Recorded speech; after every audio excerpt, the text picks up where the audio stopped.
Hello everyone, welcome back to our channel Guide Hub. Today in this video, I'm going to guide you guys on a step-by-step tutorial on how to enable sound in Google Meet share screen. Before we get into our video, if you're new to our channel, don't forget to subscribe and hit the bell icon so that you'll be notified with our latest videos. Now let's get right into our video. The process on enabling sound in Google Meet screen share is not a difficult task. So we're going to jump right into our video. The first thing we're going to do is open our Google Meet app. Once you open your Google Meet app, here you'll be on the very first page. On the first page, on the bottom right hand side corner, you can see a video icon. You'll have to tap on that video icon.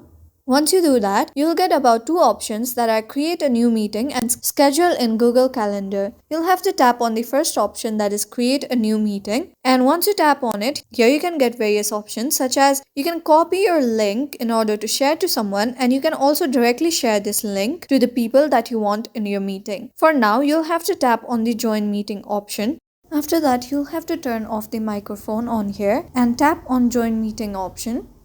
Once you do that, you'll be directed on this next page. On the next page, on the below, you can see various icons such as video icon, a microphone icon, and so on. For now, none of these are relevant to you, so we'll be tapping on the three dots that is located on the very end.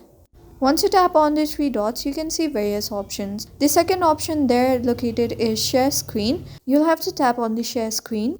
Once you do that, here there will be a notification pop up where it is said that people will see everything on your screen, and below that there is another option that is also share your device's audio. You'll have to tap on that box. Once you tap on that box, you'll be able to successfully enable audio on your Google Meet share screen. And that was an easy step-by-step tutorial. I hope you found our video helpful. If this video was helpful for you, don't forget to leave us a like and have a good day.